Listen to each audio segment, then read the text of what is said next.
Now, this year has truly put my philosophy of flexibility is key to the test. We have had a ton of curriculum hits and misses, especially with my 7th grader. Let's chat about it. Reading 7 with Christian Light Education was a hit. He loved it. Hold on, let me say what he said. He was very interested. He loved that there were good moral lessons. He looks forward to the next story. He found it engaging and he enjoyed the vocabulary. He said there was a word called ambiotic meters or something like that they were talking about at co-op, and he was the only one that knew what it was because he had read it in reading 7 of Christian Light Education. And so he truly enjoys literature. I would keep that in mind if you are looking at reading. He's not somebody who struggles in reading, and he loves it. So if you're considering Christian Light Education 7 for reading, just make sure you're mindful of that. My bathroom has like the best lighting. Anyways, not important. For language arts, we split his language arts into a number of different things. The first was spelling. So for spelling, we did Phonetic Zoo with IEW, and I cannot recommend it enough. It is independent. It does a really good job at just building that autonomy and allowing them the ability to self-check and different things like that. I love the program. I love the different senses that it uses, whether it's kinesthetic or auditory or visual. It uses all the senses to really teach spelling, and so I really appreciate that aspect of it. For grammar, we did Fix It Grammar. Fix It Grammar has always been a hit in our home from the moment we brought it in, and we're continuing to love it. So definitely, it's super independent, super gentle in its approach. It does a very good job at building up on top of each other and teaching grammar. So he enjoyed it. He loved it a lot. I enjoyed it, and it's one of those, it's definitely been a hit, and it continues to be a hit in our home. We did IEW structure and style for writing. Now, this was a hit and a miss. Let me explain. So we started off doing IEW structure and style this year using their online program, in which he showed up on a weekly basis to meet a teacher who then, in a classroom type setting, online classroom type setting with a teacher who reinforced the lesson that he watched the video on, who graded his papers and gave feedback, he had that discussion aspect, and it was wonderful. It was lovely. Second half of the semester, I was like, we don't need it. We got this. Wrong. We had done IEW last year, and so this is not our first rodeo. But transitioning from that structure, that consistency, that him having to show up on a weekly basis, somebody else following up with him, and writing not being my thing, the lack of that and writing not being my thing was not good. And so it is definitely my fault. Definitely me not being very diligent about following up with him when it comes to writing, and not being very diligent about grading paperwork and different things like that. Truly, like, a lot of things fell through that shouldn't have. And so I love the online class aspect. I felt like that really helped him and helped me to be accountable. And when we didn't have that accountability, things fell through. So his absolute favorite hit, as it was last year, was his literature survey with Mindy.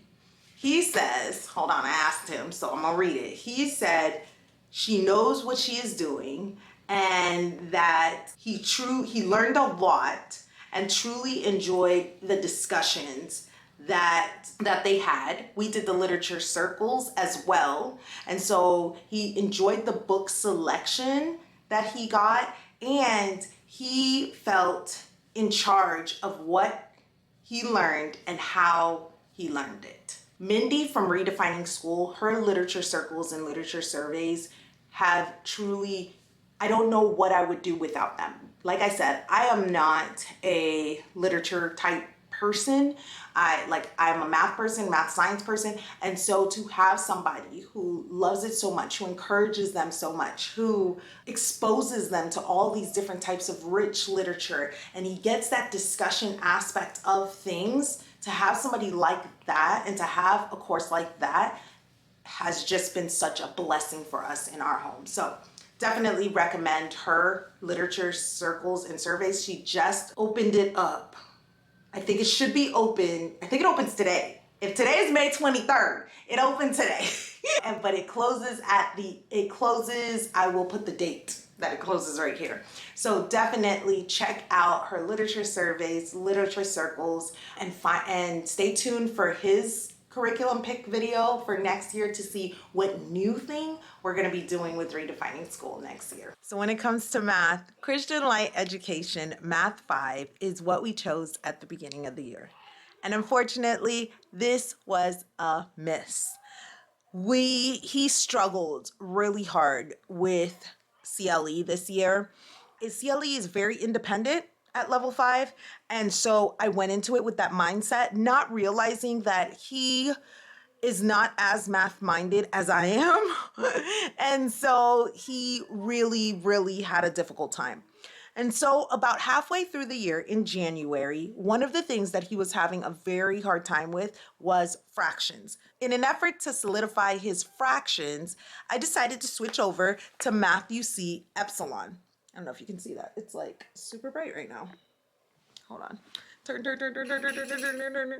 Epsilon.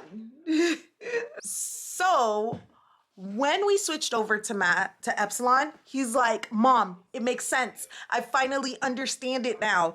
And so he fell in love with Math UC. We've done Math UC in the past and we stopped at Delta. I don't think he did Delta. And so I know that Math UC has worked for him. I just wanted a more spiral approach to math, but he fell in love. He was like, Mom, can we switch to this only? And so we have fully made the switch to Epsilon. We actually got to 509 of CLE, which is pretty much done. And so I'm like, if we're already at 509, let's slow it down and focus on fractions and focus on percentages. So we are doing Epsilon and it is going great. The hands-on nature of it, the videos, the amount of problems per page. With Christian Light Education, he had about 4 pages worth of math because there's a lot of review, which is one of the things that I love about CLE, but for him, it was very overwhelming. And so all that to say, Math UC is working great for him and he is loving that. For science, we did master books, applied engineering. Now, this was very interesting. He really enjoyed it. He said he loved it, loved learning about God's design in nature. And for him, the fact that we did the video classes for Masterbook really brought it alive for him. We actually went to the Kansas Homeschool convention and his teacher was actually there at the Master Books curriculum booth and he thought that was really cool. So for typing, we did typistry. This was a hit in our home. It was fun, video-based typing, and his typing has improved significantly since we started. I'm so happy that we did this instead of the free typing program. Something about it really worked for him. The fact that I was also able to monitor how well he was doing and the different scores that he got and different things like that truly did help as well. Now, when it came to Bible doctrine, we failed. We failed. It required a lot of me to come alongside him, to read Bible doctrine with him, and we got about halfway through and just put it down. And our plan is to finish it over the summer when we're doing less schoolwork, but it just was a lot with everything, and that was the thing that kind of fell, which I'm kind of really disappointed about. And I think it was just, it's the thing that requires me. And so the lack of me, I failed in that sense, is why that didn't work for us. If you'd like to see our curriculum picks for this year, check out this video right here.